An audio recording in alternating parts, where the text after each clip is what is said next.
During the inauguration ceremony of the second phase of Silo Foods factory in Sadat City, President Abdel Fattah al-Sisi said the National Services Projects Agency and the public sector are willing to cooperate with the private sector. He added that the government is keen on developing various sectors of industry on all levels at the same time.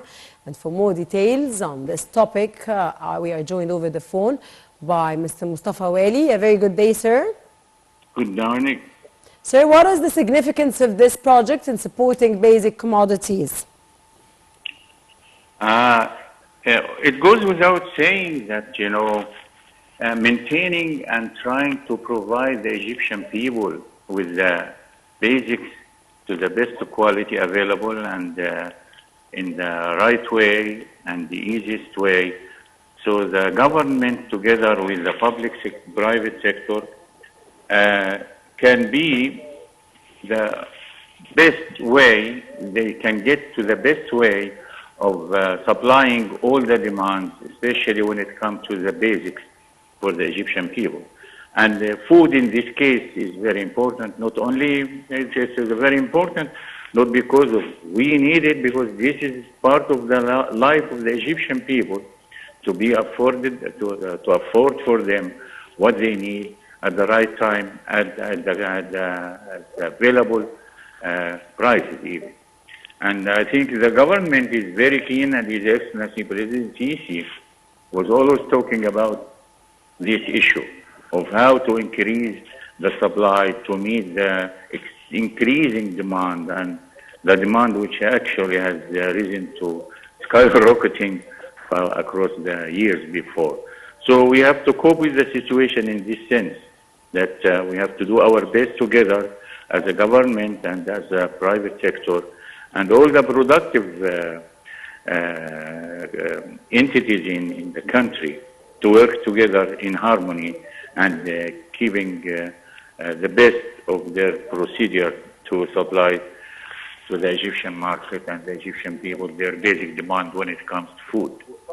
Mr. Mostafa, according to your opinion, can this project be part of solving the economic crisis through supporting national industry, increasing the state's production and exports?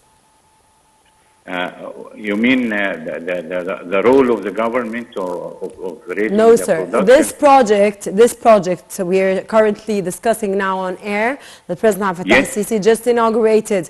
Can this be part of solving the economic crisis through supporting the national industry and increasing the state's production and exports?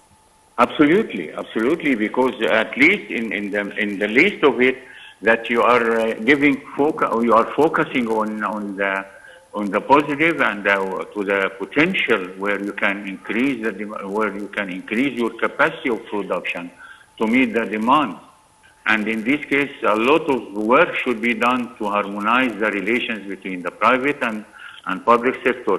And when it comes to each entity by itself, there should be its internal projects, for developing and for increasing the productivity. Yes, I agree, of course.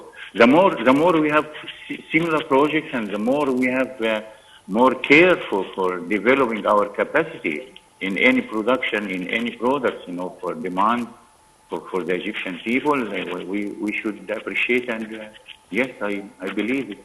Okay, sir, what is the state's plan in expanding food production and achieving self-sufficiency in oil and rice?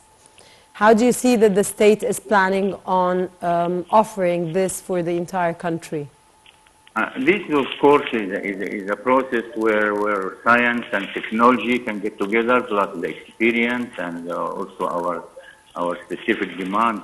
For example, when it comes to the soya oil, for example, this is what I could hear quickly, that if we can plant soya and increase our oil production from soya, then in this case we can reduce the burden and the cost of millions of tons imported. And in this case it can go directly to the Egyptian farmer and then the Egyptian customer maybe. Maybe it will lower the cost even. This is what comes in my mind now. Okay, sir, from your own perspective, I would like to know, sir, how do you see, as a conclusion, the second phase, which contains, of course, of the factory that President Abdel Fattah al-Sisi inaugurated today.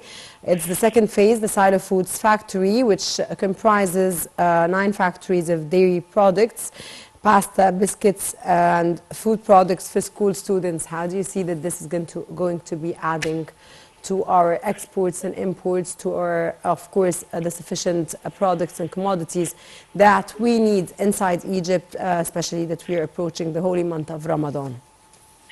It goes without saying that we should be very happy, and we should work always for increasing any capacity of material needed for the Egyptian and the Egyptian people and the Egyptian market.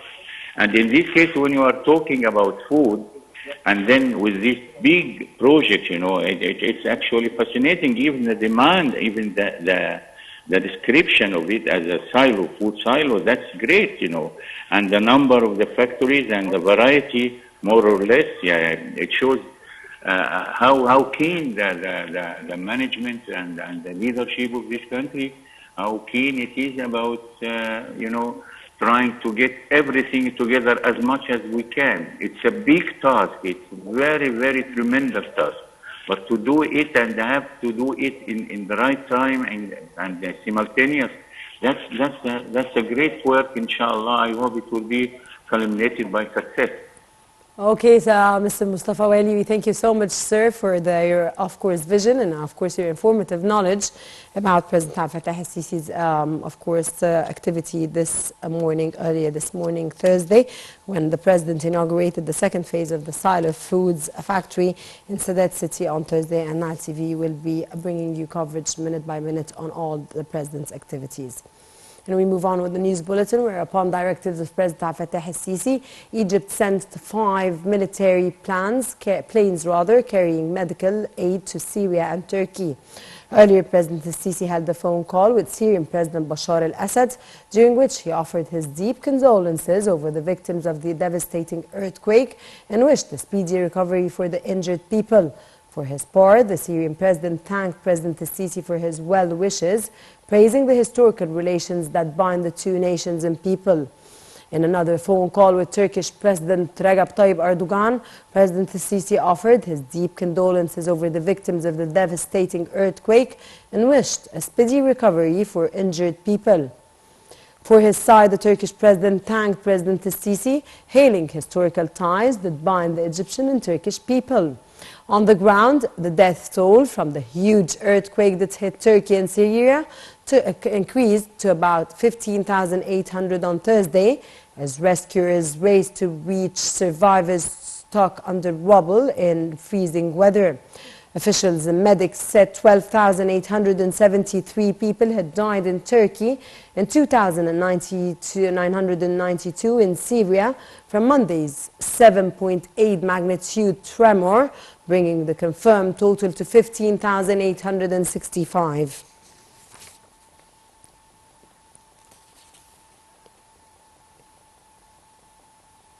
The death toll from earthquakes that struck Turkey and Syria this weekend neared 16,000 on Thursday, as hopes faded of many people being found alive.